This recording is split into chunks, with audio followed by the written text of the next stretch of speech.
we got going on today. Installing the rear cab air springs. So need to lift up the cab a little bit more, but I want to get this cross member centered, and then I want to install the shocks. I got the shocks already here. This came in not that long ago. It's the cab shocks. And then what I'm gonna do is I'm gonna temporarily hook up this air line right here. Where is it? This one right here.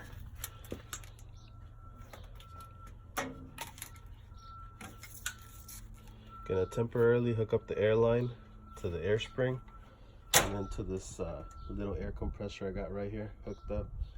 And then we're gonna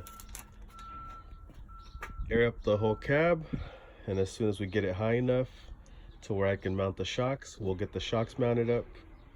And then last but not least, we'll get this torque bar. And I replaced the bushing. Got a brand new bushing in there right now from Energy Suspensions. The old one was beat up, and I didn't want to buy the whole torque bar. So, you know, the whole torque bar is like 80 bucks, and I found the new bushings for $15 for 2 of them. So I have an extra one. Whenever this other one eventually wears out, I'll get that swapped out. And then after that, I'm gonna, as soon as I get this cross member centered up with the cab and the shocks hooked up and everything, once that's all aired up and everything's good to go and it cycles up and down well, then I'm gonna mark these 4 holes here for this cross member and drill it out and on both sides, and put some new bolts through there. Make sure this cross member is on there tight. But the first things first, I want to make sure that the cross member, the airbag, the shocks, and the torque bar are all hooked up and in line. I'm going to cycle it up and down with the airbags by inflating them and deflating them, and go from there. So this is what I got going on. Got a little jack right here going, a little scissor jack in case I need to adjust something or whatever. And then in case I need to pull this cross member back, I rigged up this strap right here, and on both sides, have one on that side too. I rigged it up and mounted it back there. In case I need to move this cross member a little bit more back, then I'll just crank it down a little and pull it rearward till I get this air spring centered up. I want to make sure everything is nice and centered up. As you can see, I put a sleeper cab on a day cab, so this cross member had to be removed. This cross member was actually originally, it was just in front of the def tank. It was in that area right there. That's where it mounted previously. So after the new cab swap, I had to relocate it, and this is where it ends up at, about roughly around like 25 inches back or so, something like that.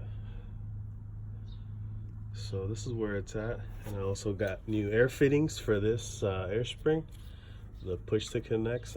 I got both already, and I got new shocks like I said, and then I'm gonna transfer over the bump stop right here. This bump stop, I have the other cross member for this cab, because these 2 cabs, the day cab and the sleeper cab, they actually use different suspension systems for the cab.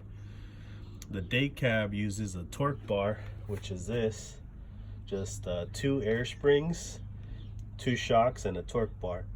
And then this sleeper cab actually came with 2 air springs and then 4 shocks and no torque bar. But I've asked a few people, and a few people said that the torque bar system is you know, a little better, and it's also 2 less shocks, so why not? I mean, I just really need to keep the cab centered. You know, that's what the 4 shocks do. It kind of keeps the cab centered up, so it doesn't put too much stress on the front cab bushings, which I replaced. Those are brand new, they're in there. So I'll bring you guys back on in a little bit once I get this mounted up. I might paint this with some black paint or whatever, but we'll see. It's no big deal. Won't really be visible. I think it'll look better though, but I'll try to get this aired up and then maybe throw a little spray paint on there just for looks.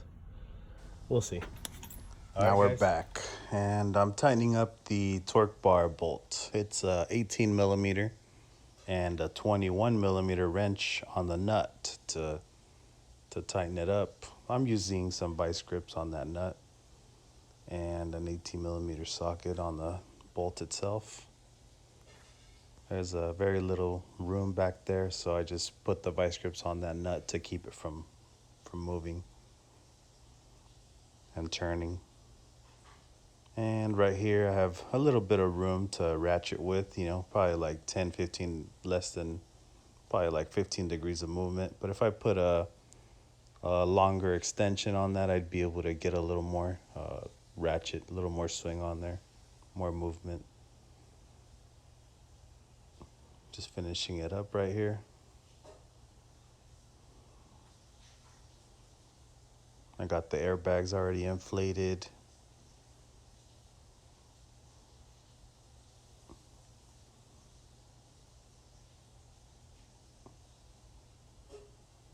Just making sure everything is in line.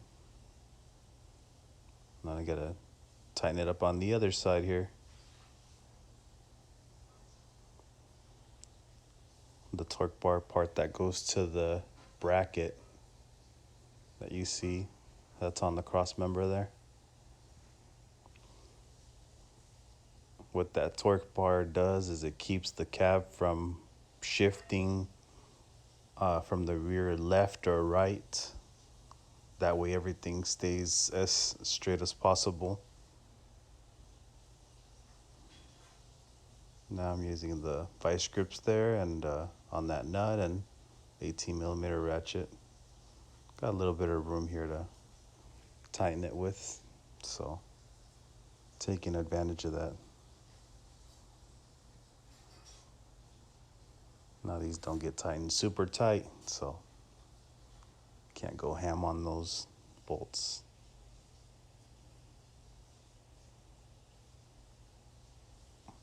But so far it looks pretty good. I'm happy with how it looks.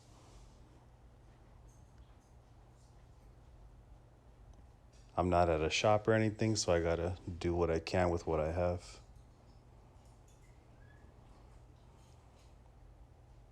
I'm shutting everything down. So far it looks good. Thanks for watching.